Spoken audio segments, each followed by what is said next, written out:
يجب العودة إلى الخدمة العسكرية الإجبارية، موافق أو غير موافق؟ ما بعرف صراحة. يعني احنا هلا بوقت سياسي مش سهل، قد نكون مقبلين على يعني فترة صعبة، بس ما بحس لازم يجبروا الناس يعملوا خدمة عسكرية، يعني اختياري. غير موافق. غير موافق.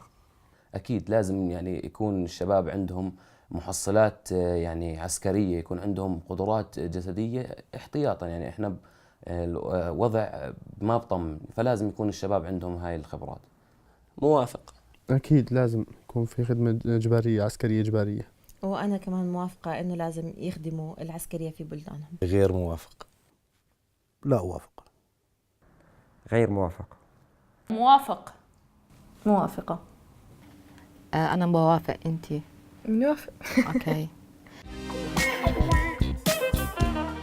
يجب على الدولة أن تؤسس خدمة إجبارية بديلة عن الخدمة العسكرية على شكل خدمة مجتمعية إنسانية أو صحية أو بيئية أو اجتماعية. صح، فكرة أحلى. أنا كمان بوافق الرأي. موافق. موافق. موافق وبشدة. موافق. طبعا لازم. أنا بالنسبة لي مو موافقة، لأنه لازم يكون عندنا خدمة عسكرية ومن جميع النواحي في المجتمع. يعني قد أوافق بعض الشيء. نعم موافق. موافق. موافق. صراحة فكرة، أنا بالنسبة لي موافقة.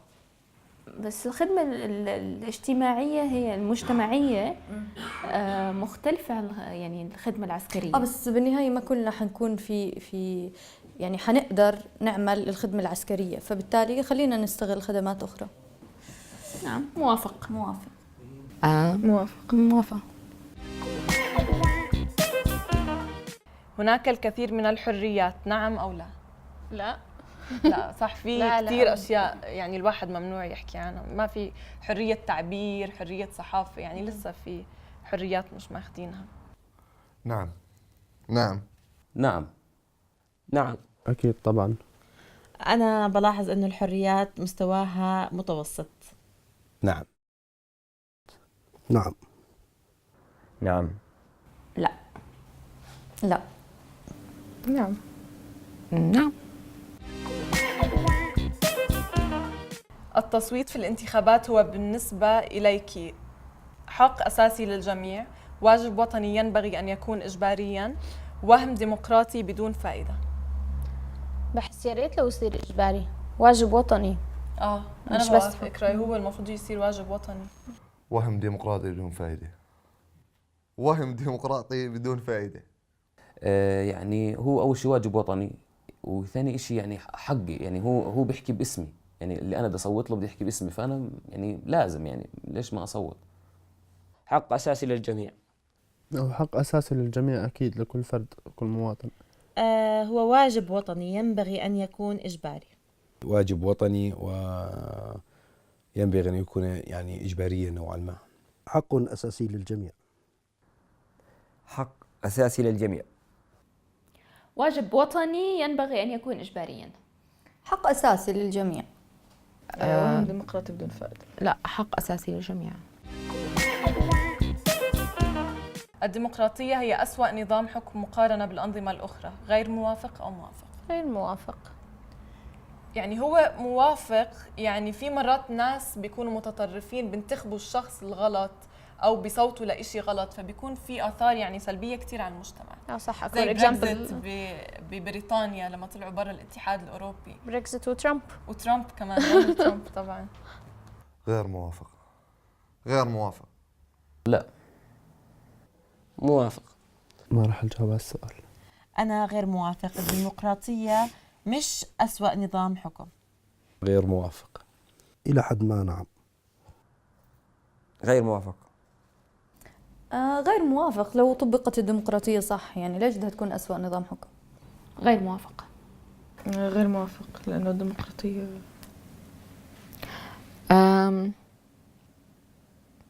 أنا بوافق. للعمل ضد المأساة البيئية القادمة يجب إعطاء الأولوية لتنشيط القرى لتخفيض مساحات المدن الكبرى، أو فرض ضريبة الكربون، أو التحكم بدقة في الولادات، أو إدماج موضوع البيئة في البرامج الدراسية، أو فرض قواعد للتنمية المستدامة، أو منع الطاقة الأحفورية فوراً، أو التغيير الشامل لأساليب الاستهلاك، أو منع المبيدات الحشرية والكائنات المعدلة وراثياً.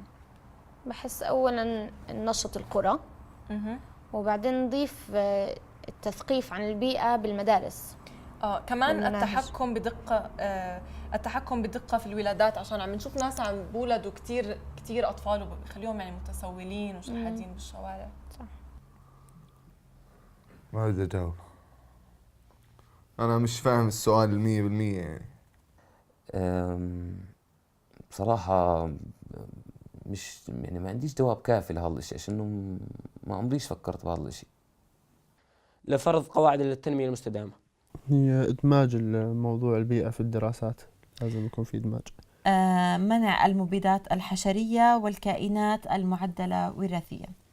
يعني أعتقد أنه ممكن نغير أساليب الاستهلاك في وطنية. إدماج موضوع البيئة في البرامج المدرسية، وأيضا فرض قواعد للتنمية المستدامة. فرض قواعد للتنمية المستدامة.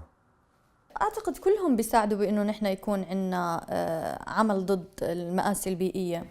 أنا بشوف إدماج موضوع البيئة في برامج دراسية، إذا ربيتيهم كلهم بتغير. التغيير الشامل لأساليب الاستهلاك. باس.